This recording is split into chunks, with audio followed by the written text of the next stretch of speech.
So people, hello, we are going to learn about melodies, but this is not a crash course in melody. This is how you will learn alone. Do your work. Then if you struggle, you come to me. So, first of all, you need to give a like. Otherwise you are a moron. I will tell you why. Okay, if you don't want to watch the video, so leave the video. But if you want to, if you watch the video, give a like. So, I am employed teacher in music. I don't need to be here. Okay. Of course, I am interested in some more international private students, but I don't need to be here, and it's more responsibility to speak as a teacher in public. When you see people there with doctorate on YouTube, etc., and they are cool because they have more risks than, do you understand? So if you say something wrong, that there is more weight. Do you understand? It's not like being a moron that only use the chat GTP. Is everything is scripted, and then you think that he knows very well because you speak confidently reading the. So this is the reason. So I would enjoy your appreciation to help the channel grow and get unstuck from the 766th subscribers. So a very strange number, no? So now we have very cool things. So these topics, they will help you study in melody, the melody. So this is the roadmap, and the first thing that we get very wrong is that we don't understand the whole of counterpoint in this madness called studying melodies and getting better melodies. So we don't understand counterpoint. We think that counterpoint is very advanced, but actually it isn't. Counterpoint can be very advanced, but you can learn sooner as you think, principally as a composer. I have a student that if he had more time, we should be working already on counterpoint, because counterpoint is basically the science, the artistic science of bringing two melodies together, at least. So it's not about the intervals only and the consonants, dissonance. Of course, it's a consequence of it, but we want to bring melodies together. So we have to have these melodies. So normally, in the discipline of counterpoint is where composers practice the melody skills. This is very, very, very underrated, even by teachers. So, and this is one of the reasons why I'm not the best friend of the Fuchs method. I will not say that I'm against the book of Fuchs, but the method, the strict species method, I am skeptic, because it doesn't work two fundamental features. The first is the richness of your melodic line. The second thing are the cadence. Okay, so you wait too much to learn these things. And when I started learning this at the organ with my teacher, then I got way better. And this is one of the key things why I think I succeeded there, not only for the entrance exam at Mozarteum, but later in my study. So, melody is a important in counterpoint. Now, why we don't pay attention to this? Because we have this idea that melody means to be melodic, thematic. So thematic melodies. There are other. This is another thing. So thematic melodies. Melodies with character. This is very popular in our way of thinking about music, but actually, it's not everything. I would say that first you have to learn the free melody. It means do some melody. And how do we learn this in a more systematic way? We search a composer that was systematic with melodies, and this is our great Palestrina. So he's perhaps the composer that went most careful about melody. To not quote, I think, some composers of the Gregorian chant, that is also true, but I want to keep this for a bonus, let's say. But from the non-composers, he's the guy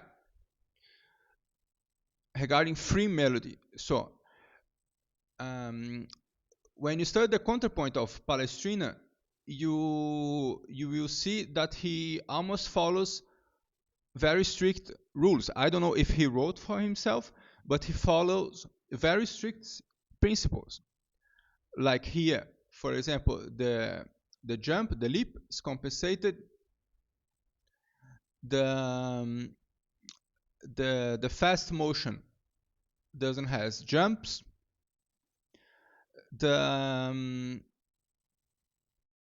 The slow note values, they have more jumps. So study this here.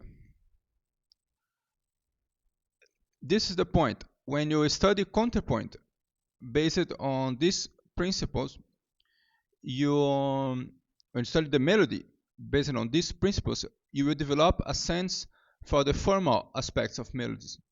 And this will help you even later, even for free atonal music, principally free atonal music. If you want to understand, if you want to do quality free atonal music and late romantic music, study this, okay? So now the next thing. The next thing.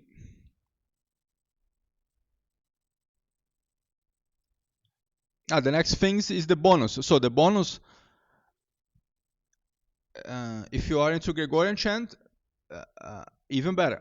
So there you have a very good, you have a very good sense of melody. If you can dedicate yourself to some experience with the Gregorian chant. So this is basically the melodic basis for Western music. Okay, so let's come to the next. Actually, I will give eight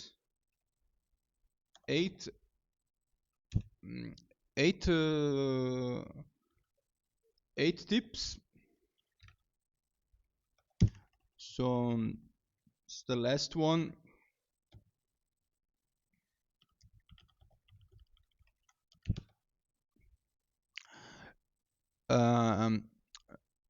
Seven.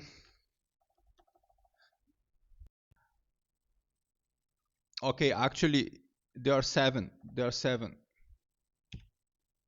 It's the number of like wisdom and discipline. Actually, there are seven.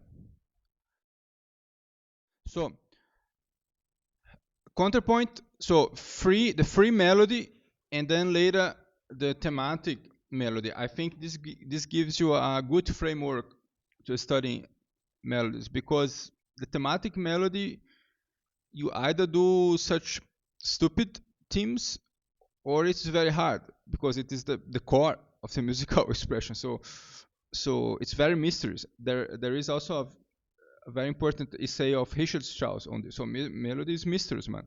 So This is why I am giving the roadmap to approach the thing from the sides. Okay, so now what will absolutely help you a lot is also to understand the so folk songs and the form, so the musical form. You you need to understand very well these structures. So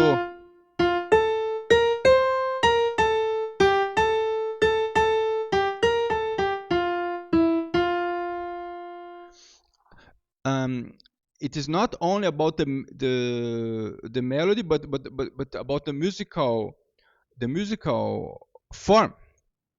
So you won't find books about melody, but in the books about musical form, or for example the fundamentals of musical composition of Schoenberg, you have enough elements to understand melody better. So analyze folk tunes, how the motifs works, um, and and here you have the basis of everything in a very simple um, manner.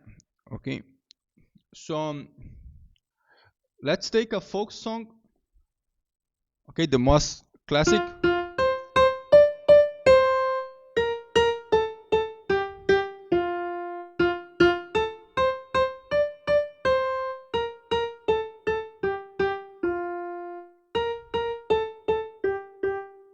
So if you learn these structures well, it will give you the basis for your own melodic inspiration, of course.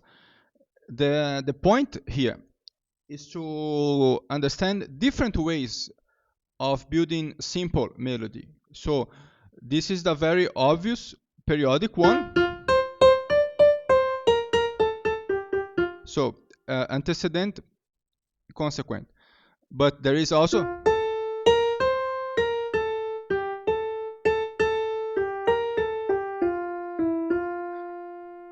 the choral type.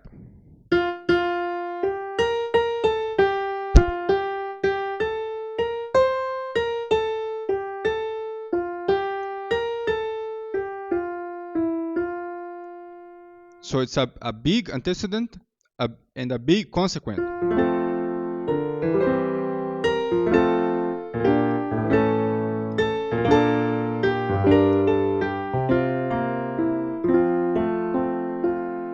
It repeats, then later.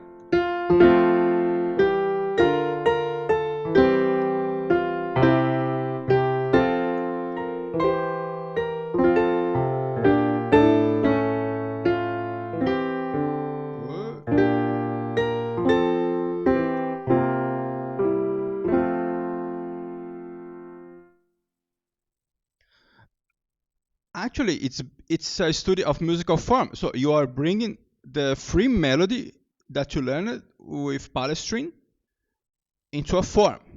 Okay, but we need other elements, of course. So, and I will talk about them still. So, the third thing, this is sightseeing. So, the most underrated aspect of all. I asked, um, I asked a student to sing this. He can't sing it. He does a lot of exercise. He's at the university. He does the exercise, but he can't sing. Ré, fa, mi, ré, sol, fa, la, sol, fa, mi, ré. If you don't sing, man, you don't feel the tension of the intervals in your body. So you are already losing. So you need to be able to sing what is written. So practice the sight reading, and of course ear training, and and you see how it improves. And here's a whole thing for improving your melodic aspect. So if I have a better melodic writing than you, because I studied this a lot when I started music and alone. So I figured this out.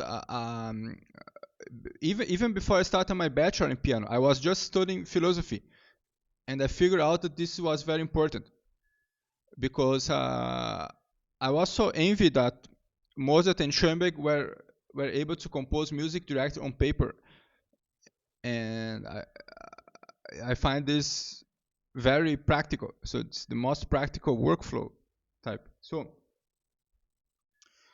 now the best way to practice this, if you are lazy and don't want to start, go to a core. Go to a core, and I hope that the conductor does interesting music, and I hope everything went well in this core. So this is your best chance to improve your melodic writing. So it will radically improve your melodic writing because you need to be able to sing a little bit as well. So this is the point. So people study counterpoint without being able to sing because actually you want to do this. La, la, sol, la, si, la, si, do,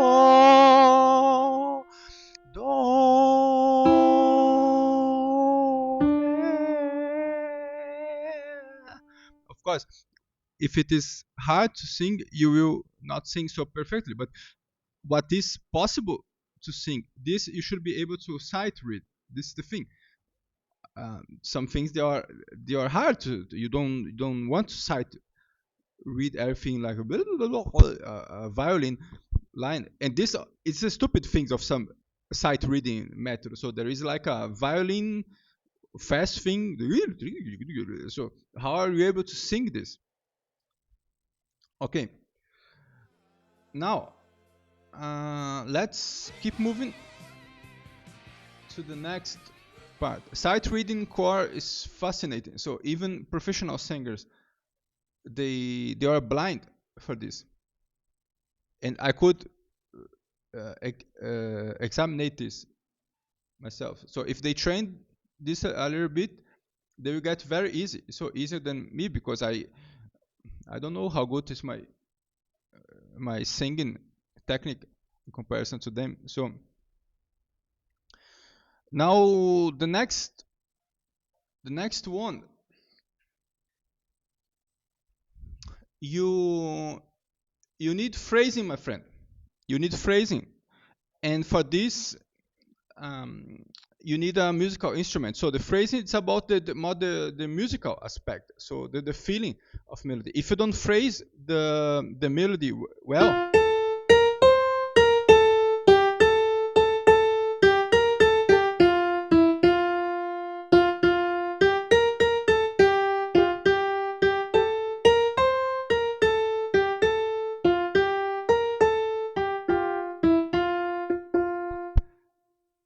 it's like everything very static.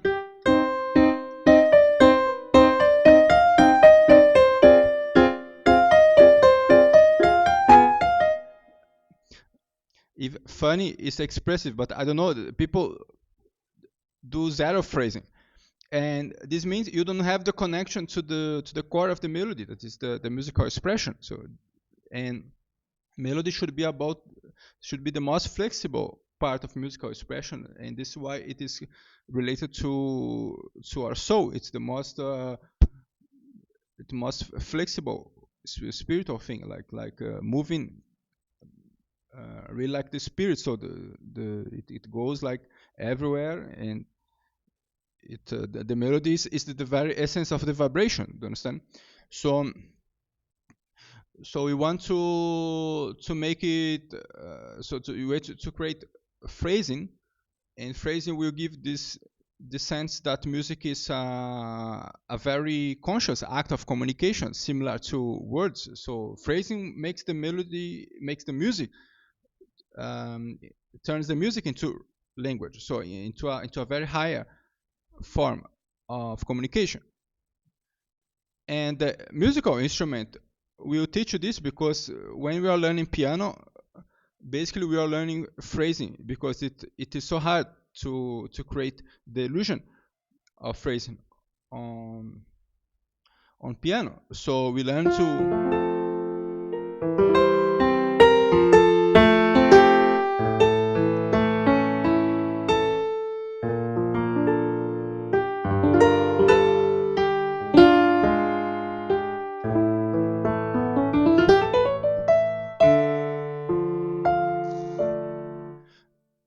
that you really learn to have a sense of communication for phrase, then your melodies will be expressive. Now I am speaking not even about the form or the harmony of the melody or basic stylistic things, but the expression. And learning an instrument will bring you this. Now, number 5, harmonic clarity. So many of the melodies, they are shaped by harmony. And now I'm gonna take a very bold example from, of course, the guys who compose very melodic music. They are awesome for this. So the Halloween, of course.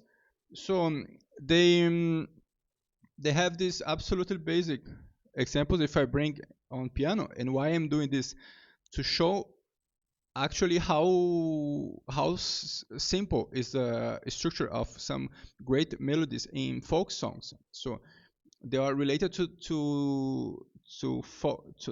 a type of writing that goes back in history many years. So if you play this here of Beautiful Soul Survivor in a very slow way,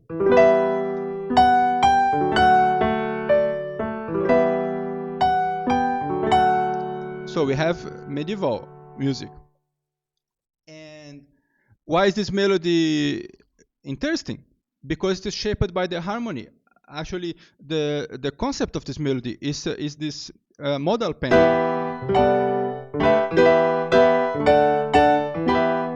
Okay,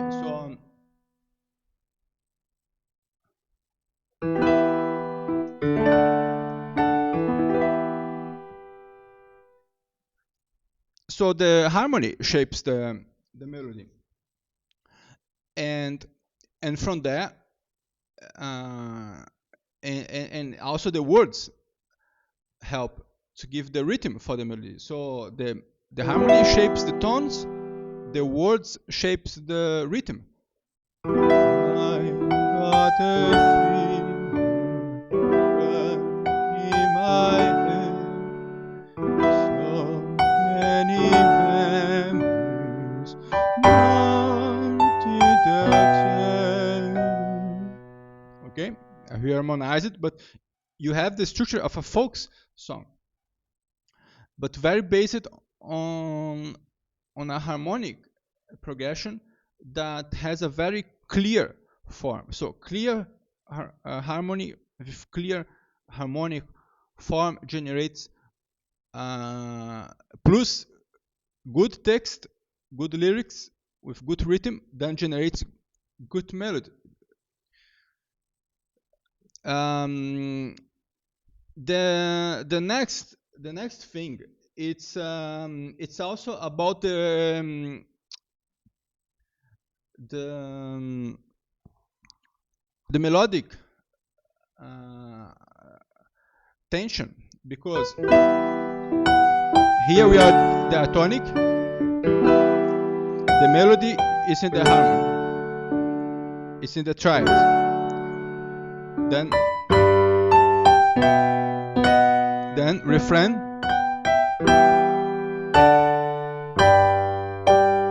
so then the refrain,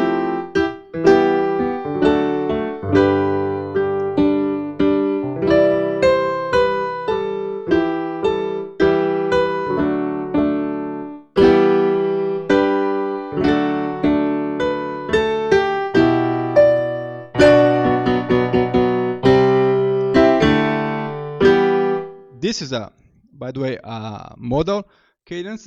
I will come to this later. The amount of videos that can't explain modal music is fascinating. So this is why you are always confused. But is this aeolic or minor? Which is the difference?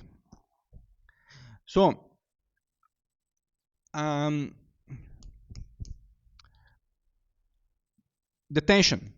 And let's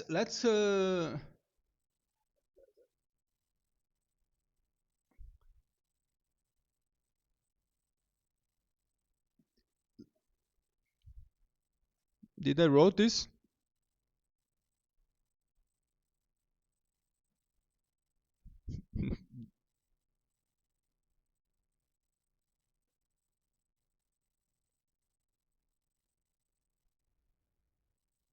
Yeah, only the melody.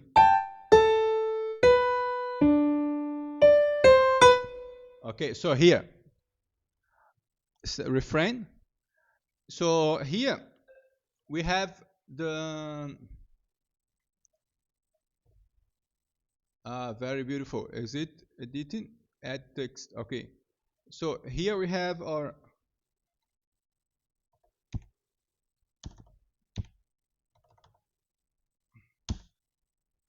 it's amazing, man. I want to delete this. See, why is life like this?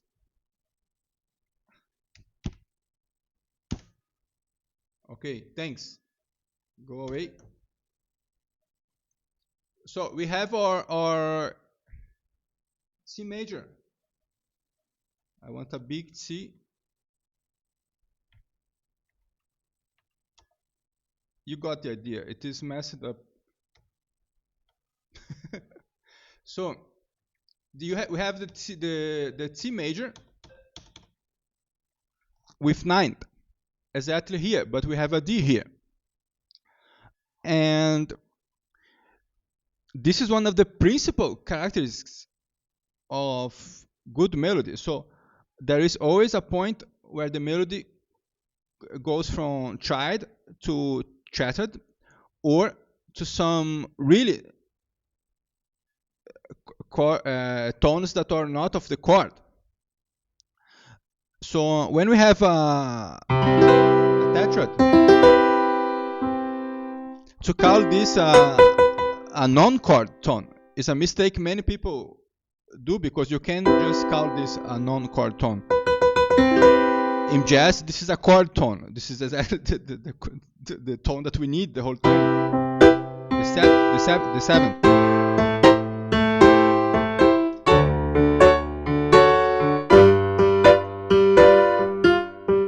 Okay, so you need exactly this.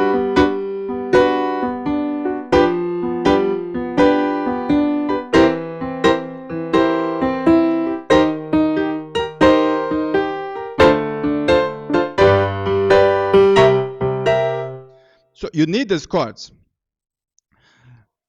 Now, the music started in a very triadic way. So very straightforward aeolic.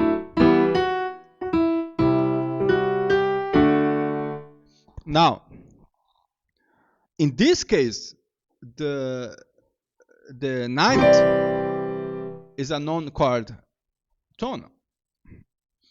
Or if it is a chord tone, it is a tension. It's a note of tension. In this case, it's a tension. And here, it makes the music beautiful. So,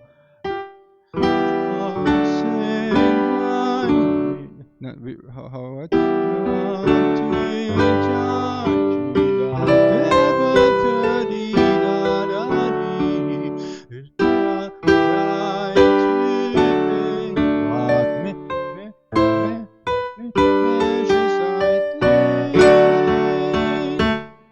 I think this is the way they end of in the D major, but it could be this. Then refrain.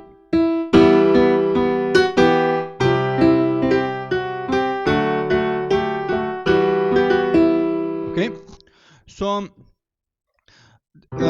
here it's only the ninth, but the ninth it's the heart of many melodies.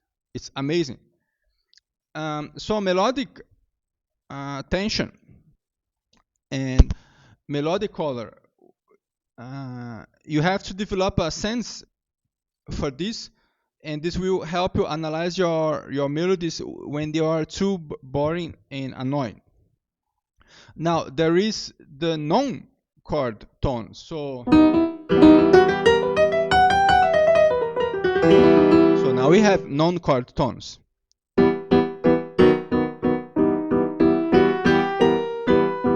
It's a very typical situation. Or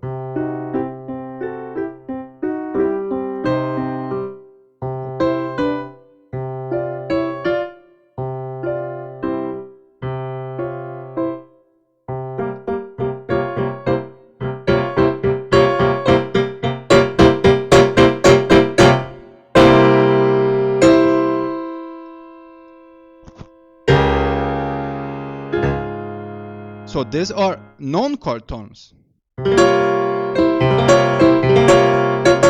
Non-chord tones.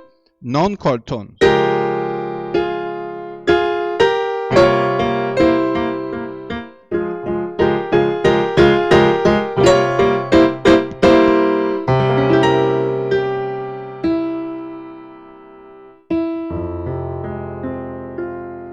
Non-chord tone. Very French.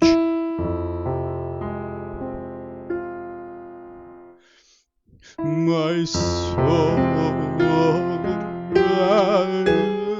So this here is already about the some things to pay attention regarding the study of expression in melodies.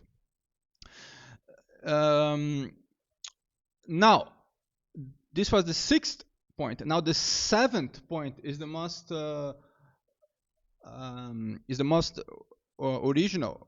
Here, this is why you need to at least to leave a like as a payment for this lesson.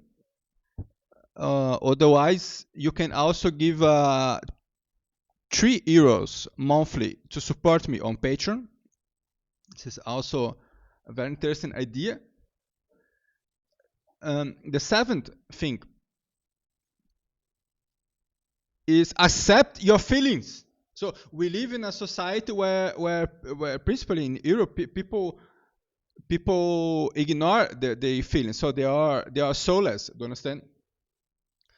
So they meet you, they exchange numbers, and they behave like they don't like you later. Do you understand? So this is the common thing today, principally for the young stupid people of 20 years old and 90 years old. They do this with each other. Do you understand? So it's like the common pattern of behavior is to be nonchalant and to not show you don't care so much. And like okay, so if you are this type of person, you'll be a composer of this annoying music that we hear the whole time without interesting melodies that move you from inside, because you don't accept yourself to be moved by your own feelings. So it's a problem. So if you don't accept your feelings, and if you don't live your feelings, and if you even don't explore and expand your feelings, then what do you want trying to communicate your feelings to other people? Why are your feelings important? Why are you expressing yourself? So you need to shut up. Musically shut up. So you don't have inner life to share. Okay, so then this is the most critical thing and the most important thing. So this comes even before the point number one here. So you don't have any personality to share. So, and how do you develop this? So I don't know, the music is there for you. The great works of music, they are there for you. So the great works of art, they are there exactly for this, but also your own life, how you observe and how you accept and how you or how you ignore or not the facts of your own life. So accept your feelings. And now a very important, so medical information now about this point. Many people, they take medicaments, and I'm not the doctor to say if you have to take the medicament or not. What I know for a fact is that many medicaments today, they make you apathetic. You don't feel. Okay, the medicament is there for you don't feel things. So this is very ultra concerning. It's ultra mega concerning for the state of our artistic enterprises in this era. So mega concerning. You have to check what's going on. So perhaps this is the problem. People don't feel things, and I think this is because many people, they are taking medicaments. So when you take a medicament, you don't tell people anyway. You do this in secret, okay? So I don't know. Perhaps this is the reason why people are like so apathetic. It's one of the reasons. Okay. There are also many other social reasons. We have a culture that make we avoid things. We avoid emotions, avoid risk, avoid people, uh, avoid everything. We have an avoidant culture. So perhaps this is the problem for some of you. So uh, check if you talk something that make you feel nothing. This will also affect, of course, everything that you do in music, your harmony. So these are the tips. So this is the roadmap for you go alone. If you struggle with this, I can help you book a lesson with me or support on Patreon for €3, and I can help you one time monthly. Okay. So see you later. Thanks for watching, and check the next videos that I'm going to upload. I didn't stop composing, but I stopped recording my composing process of this tutorial of the March into Black Gate because we have enough.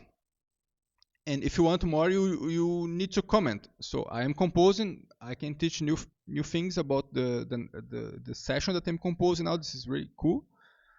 But I don't have to, and perhaps I give it to Patreon. So if you have interest, just let me know. See you later.